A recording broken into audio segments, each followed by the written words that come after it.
हम गुलाब देवी जी का एक परिचय आपके सामने रखते हैं।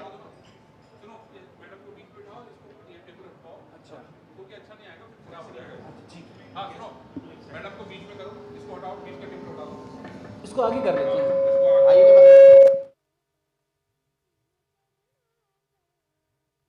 ने राजनीति में साल 1991 में कदम रखा, जब वो पहली बार संभल की चंदौसी विधानसभा सीट से विधायक निर्वाचित हुई। यूपी की योगी सरकार में माध्यमिक शिक्षा मंत्री गुलाब देवी, जिन्होंने यूपी की योगी सरकार में माध्यमिक शिक्षा मंत्री गुलाब देवी, जिन्होंने आपने अभी ये जो ऑडियो फॉर्मेट देखा, ऑडियो वीडियो फॉर्मेट देखा और गुलाब देवी जी का परिचय भी आपने जाना, लेकिन अब इस सेशन को आगे बढ़ाएंगे मेरी दो सहयोगी रचना बंसल जी और साथ ही गौरव शर्मा। बहुत बहुत स्वागत मैम आपका और शुक्रिया सुरभि। Hello hello. गुलाब देवी जी, आपके राजनीतिक सफ़र को हमने देखा भी, हमारे व्यूअर्स तक पहुंचाया भी। आपका एक बड़ा संघर्ष रहा है। सबसे पहले तो आपको शुभकामनाएं भविष्य के काम के लिए, अब तक के लिए मुबारकबाद और बहुत स्वागत है इस मंच पर। एक शिक्षिका से लेकर शिक्षा मंत्री तक का सफ़र, आप करोड़ों लोगों के लिए एग्जाम्पल हैं। कैसा लगता है? देखो, आप सभी लोग जानते हैं कि मानव जीवन में सबसे बड़ा जो प्रयास है वो संघर्ष है, और संघर्ष करते करते व्यक्ति जो संकल्प लेता है और उस संकल्प में विकल्प नहीं होता, वही व्यक्ति आगे बढ़ता है। ये कोई आश्चर्य नहीं है। आश्चर्य तो ये है कि आज भारत के जो माननीय प्रधानमंत्री हैं वो देश के सबसे प्रभावशाली व्यक्ति हैं। यदि उनके जीवन चरित्र के बारे में जाइए तो आपको असली चुनौतियों का सामना करने वाला एक महान पुरुष के दर्शन होंगे। यह है वास्तविकता। बिल्कुल। देखिए, मैं जब माननीय मंत्री जी से मुलाकात की विधानसभा में, तो माननीय मंत्री जी ने एक जो शब्द कहे, मैं चाहता हूं आज वो शब्द दोहराए जाएं। आपने कर्म और धर्म दोनों का समन्वय जो स्थापित किया केंद्र और राज्य की राजनीति को लेकर के, वो सोशल मीडिया पे न सिर्फ वायरल है बल्कि माननीय मंत्री जी की जमकर तारीफ हो रही है कि जिस फॉर्मूले को हम तलाश रहे थे कि वो कौन सा फॉर्मूला है जिसकी वजह से हमारा देश जो है 2047 तक विश्व गुरु बन जाएगा, हम 2047 तक नंबर 1 हो जाएंगे, उसका फॉर्मूला सब लोग तलाश रहे थे। उस फॉर्मूले को मैं चाहता हूं एक बार फिर से आज न्यूज़ इंडिया के इस मंच पर आप बता दीजिएगा। जीवन का जो असली फार्मूला है वो है उसकी निष्ठा, उसका समर्पण,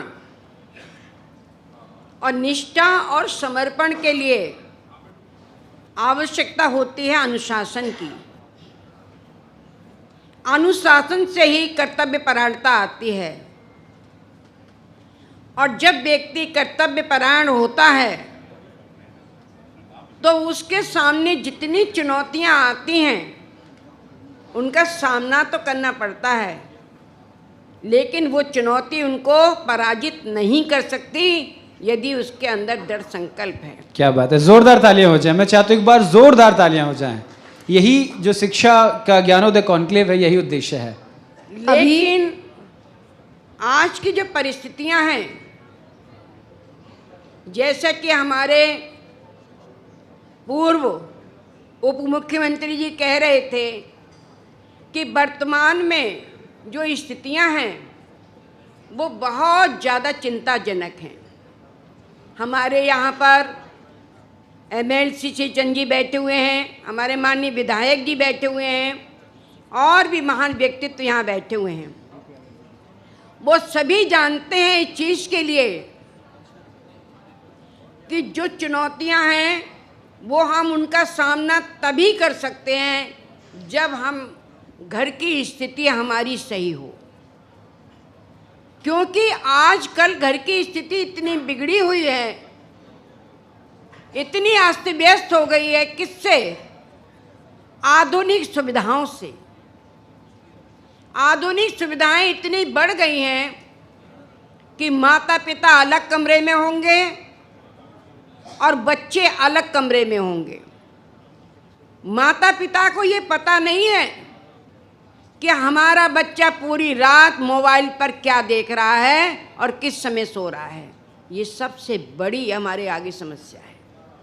और जब माता पिता को यही पता नहीं है, पहले छोटे मकान होते थे, एक एक दो दो कमरे होते थे, माता पिता भाई बहन सब माता पिता के सीने से लग के सोते थे और उनके अंदर ये भावनाएं आती थी कि हमारी ये मम्मी है, ये हमारे पापा हैं। हृदय से जब बच्चा लगता है तो उसके अंदर ममत्व आता है और जब ममत्व आता है तो वो माता पिता के चरणों में नमन करता है। आज कोई नमन नहीं करता बच्चा। तो मैं यहाँ ये बताना चाहूँगी कि आज जो सबसे बड़ी कमी है वो कमी है चकाचौंध की, भौतिक चकाचौंध की। आज हम आध्यात्मिकता की ओर से कमज़ोर होते जा रहे हैं। इतनी हमारी बहनें यहाँ पर हैं, क्या कोई ये कह सकती है? अगर कहेगी भी तो बहुत बड़ा आश्चर्य होगा। कोई ये नहीं कह सकती कि आज जब बच्चा माँ के गर्भ में होता है तो कोई माता सुंदरकांड का पाठ करती हो, कोई माता रामायण पढ़ती हो, कोई गीता का अध्ययन करती हो। आज कोई भी इस बात को कहने के लिए हमारे भाई बैठे हुए, वो भी इस बात को नहीं कह सकते कि हमारे घर की बहू बेटियां इस तरह से करती हैं। वो क्या देखेंगे कि टीवी चलाएंगे और टीवी में जो उनको पसंद आएगा वो देखेंगी।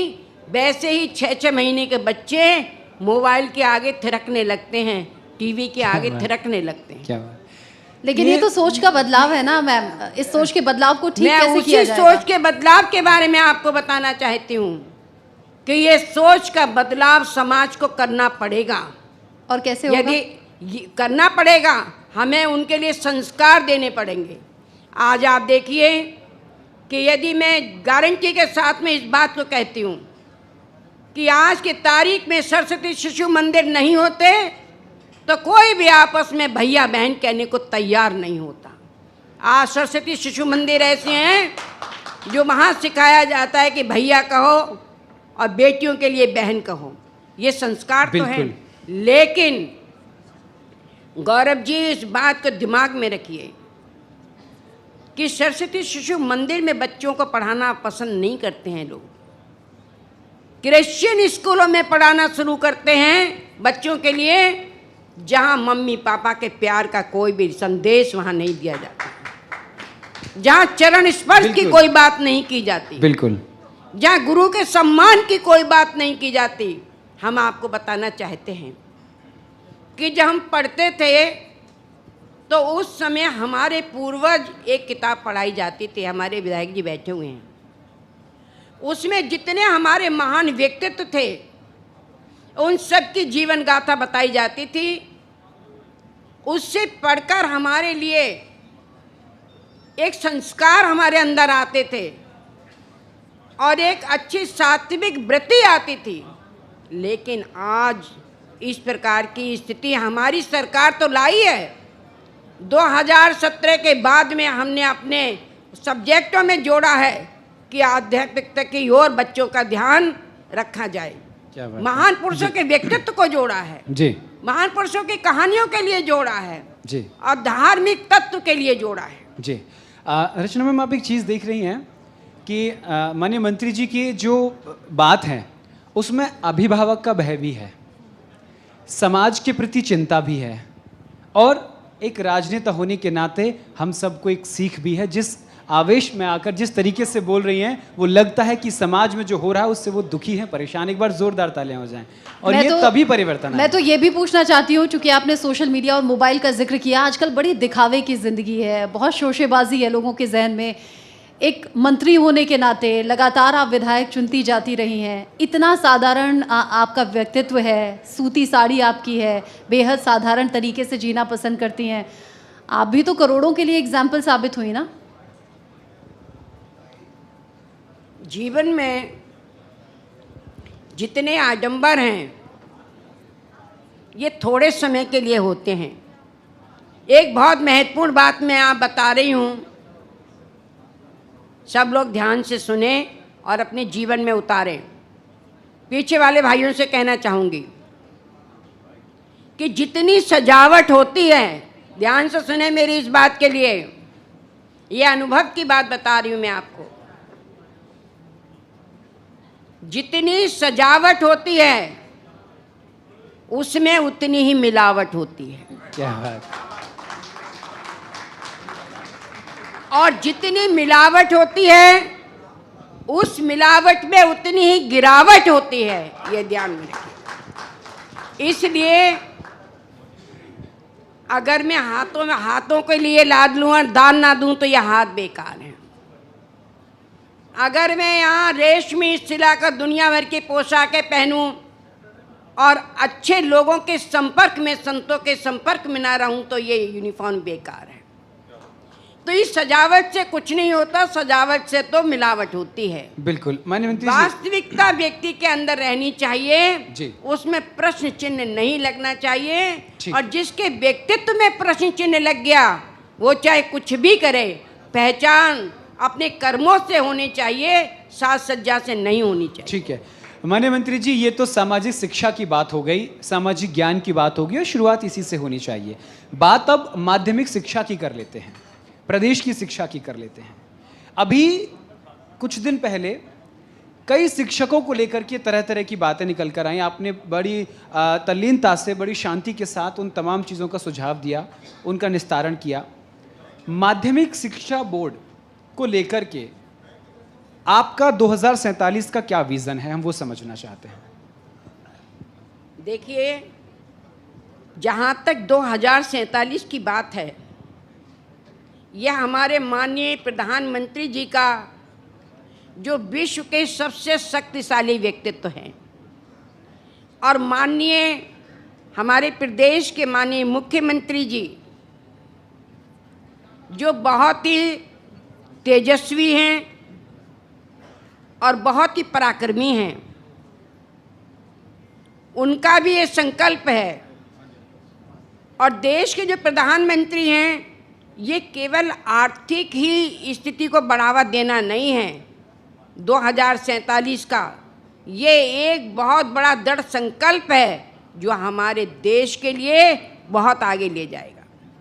अभी हमारे माननीय मुख्यमंत्री जी ने 11 तारीख से 11 अगस्त से सदन चला था, जिसमें 24 घंटे के अनवरत रूप से चर्चा हुई।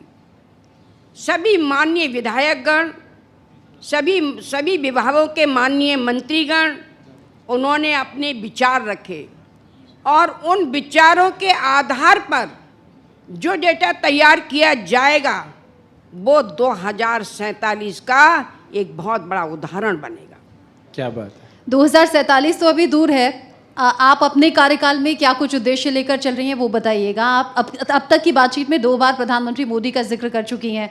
बचपन आपका संघर्ष में रहा है, बेहद साधारण परिवार में आप पैदा हुई, लेकिन आपके कदम कहीं डिगे नहीं और आपके विधायक बनने के बावजूद आपके पिता ने कहा नहीं मैं अपना काम नहीं छोड़ूंगा, आपने भी सपोर्ट किया। क्या आपके आइडियल प्रधानमंत्री मोदी हैं और अगर हाँ तो क्यों? माननीय प्रधानमंत्री जी ऐसे परिवार से आगे बढ़े हैं जिनकी माता जी ने स्वयं बहुत बड़ा परिश्रम करके उनको पढ़ाने में प्रयास किया, जिनके पिताजी ने किस प्रकार से परिश्रम किया और उनको आगे बढ़ाया। इसी प्रकार से मेरे माता और पिता ने बहुत अथक परिश्रम किया, इतना परिश्रम किया कि मैं आपको बता नहीं सकती।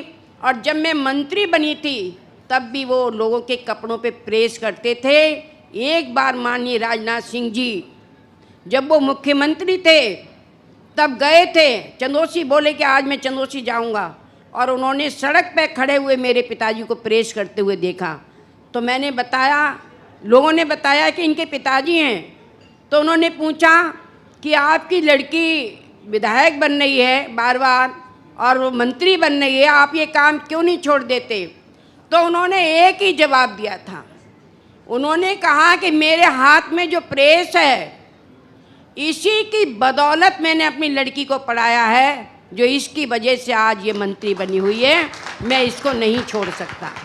तो जो अपना पेशा है, देखो, जो अपने पिता को पिता नहीं कहेगा, उस व्यक्ति के अंदर कभी मनोबल नहीं आ सकता। जो अपनी जाति को छिपाएगा, उसके अंदर कभी भी मनोबल नहीं आ सकता। यदि हृदय में चोर बैठा है तो कैसे समाज का तुम सामना करोगे? इसलिए पिता को पिता कहना ही पड़ेगा, जाति को जाति कहना ही पड़ेगा, तभी आप आगे बढ़ सकते हैं।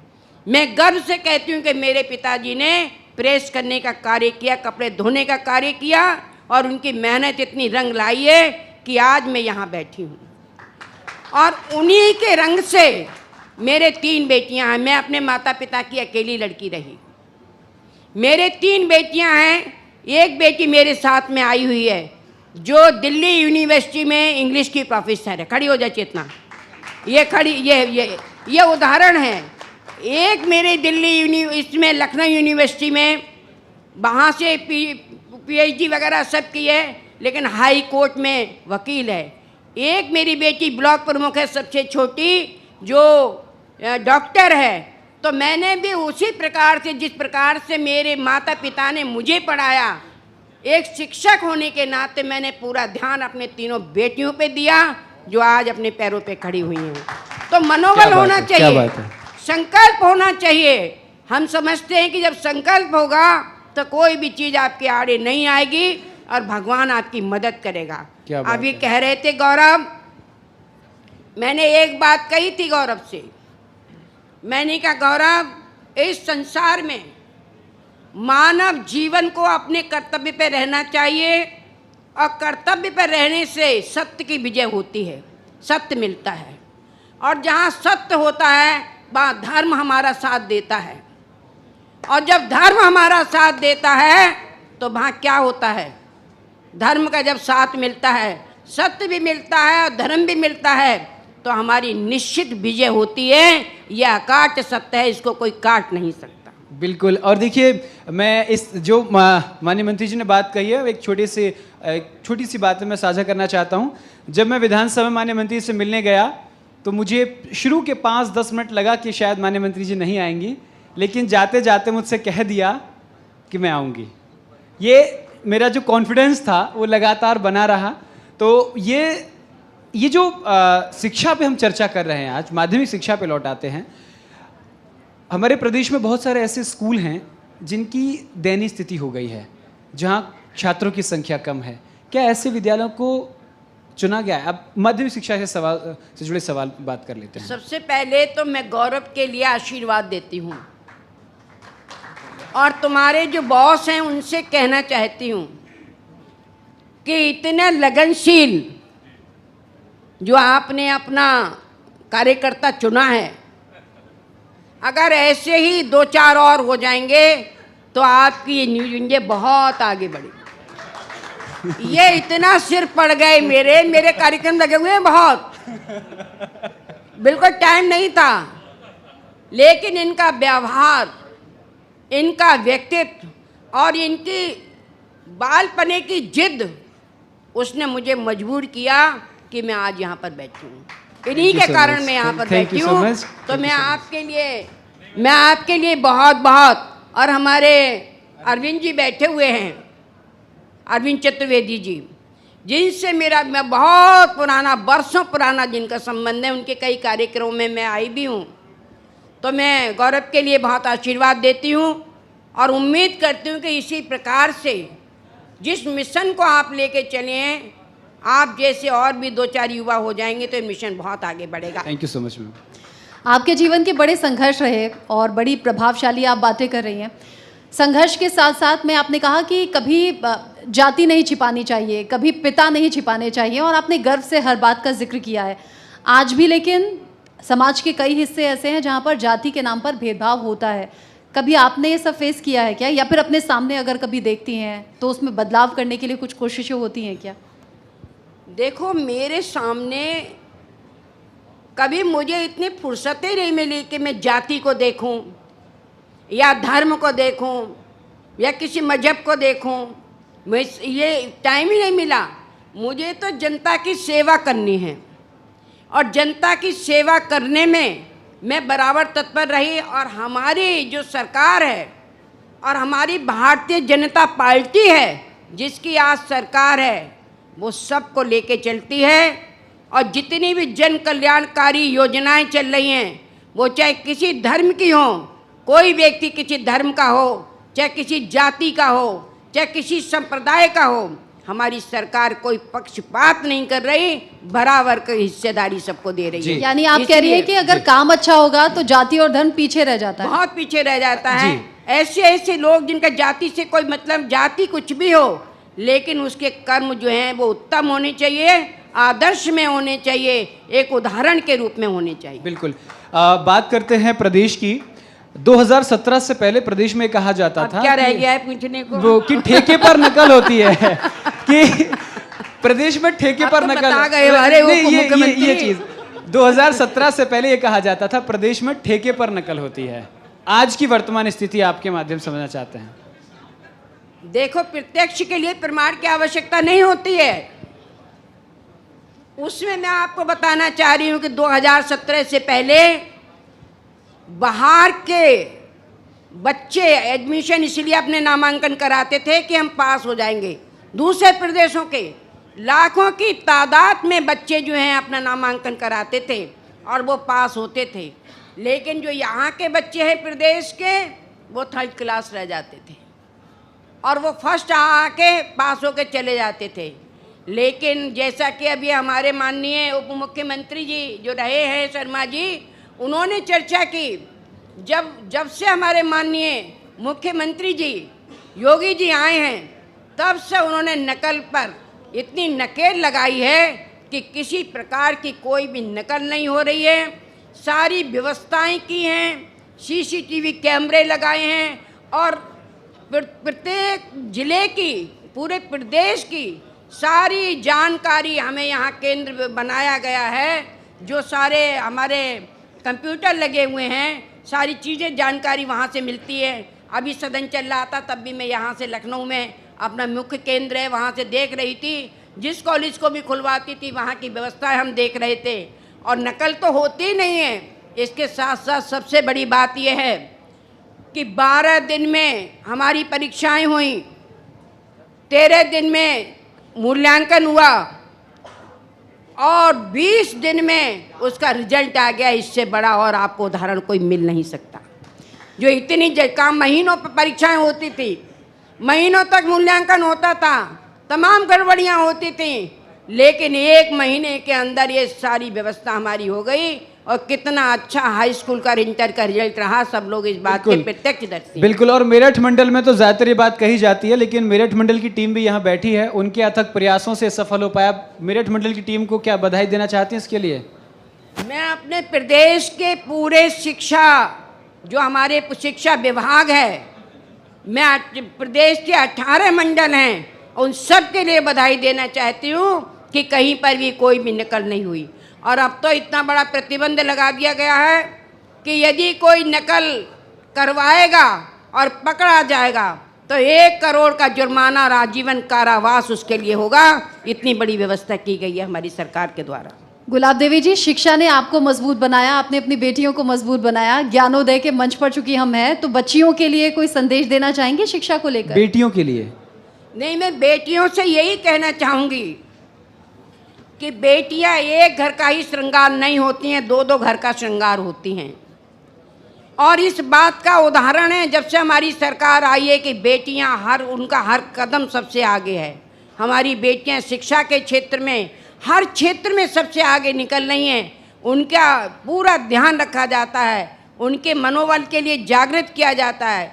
यहाँ तक कि जो हमारी गांव की महिलाएं थीं, एक एक पैसे के लिए परेशान रहती थी, पति पर आश्रित रहती थी, खेती पर आश्रित रहती थी। स्वयं सहायता समूह के द्वारा आज वो कितनी मजबूत हो गई हैं कि लाखों रुपए कमा रही हैं। तो इस प्रकार से बच्चियों के लिए अपने चरित्र को ध्यान में रखते हुए सबसे बड़ी चीज़ है बच्चियों के लिए उनका अपना चरित्र।